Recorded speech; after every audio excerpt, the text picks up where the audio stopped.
মামার বাড়ি হচ্ছে শেরপুর। মামার সাথে যাচ্ছি।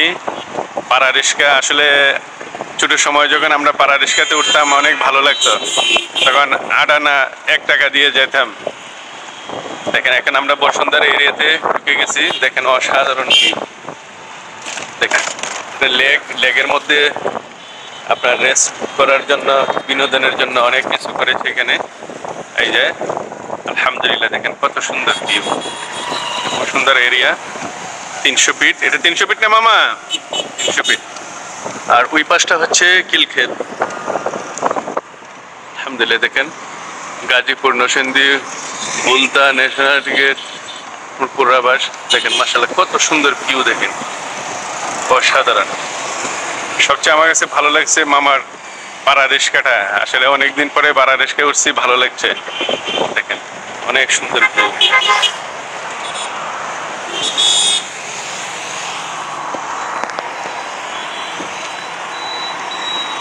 আসলে এই যে পরিশ্রমের ঘামের টাকা, এই পরিশ্রমের ঘামের টাকা দিয়ে সংসার চালানো হয়, তারপরেও দেখা যায় কি মন পাওয়া যায় না। এটাই স্বাভাবিক, ঠিক আছে না মামা? ঠিক আছে নি মামা? এই যে কষ্টের টাকা, এই ঘামের টাকা দিয়ে সংসার চালানোর পরেও আপনার কারো কাছে, ছেলের কাছে, মেয়ের কাছে, স্ত্রীর কাছে, মা বাবার কাছে, কারো কাছে ভালো হইতে পারে না। দেখেন কি কষ্ট। এইটাই বাস্তবতা, বাস্তব জীবন। মাশাআল্লাহ, কি দেখেন এই লেকটা কত সুন্দর। এইটা হচ্ছে 300 ফিট,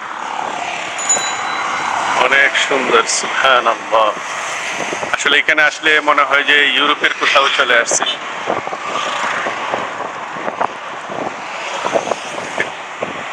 আসলে এটা আমাদের সোনার বাংলাদেশ। আসলে আমাদের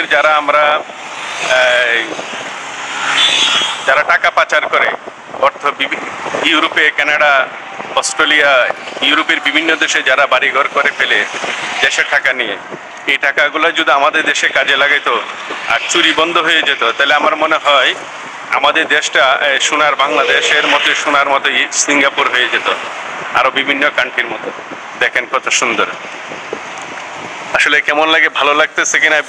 যারা দর্শক আমার ভিডিওটা দেখবেন, আপনারা অবশ্যই লাইক, কমেন্টস করবেন, জানাবেন। যারা আমাদের দেশ থেকে টাকা পাচার করে নিয়ে বিভিন্ন দেশে বাড়িঘর করে, ওরা যদি এগুলো না করতো তাহলে কেমন হতো, কত ভালো লাগতো বলেন তো দেখি। দেখেন কত সুন্দর ভিউ।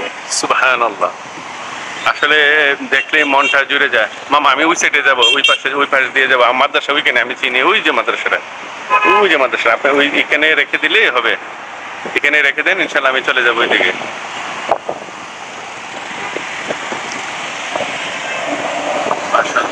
মামা ওই সাইডে রেখে দেন, আমি ওই পাশ দিয়ে চলে যাবো, সমস্যা নেই।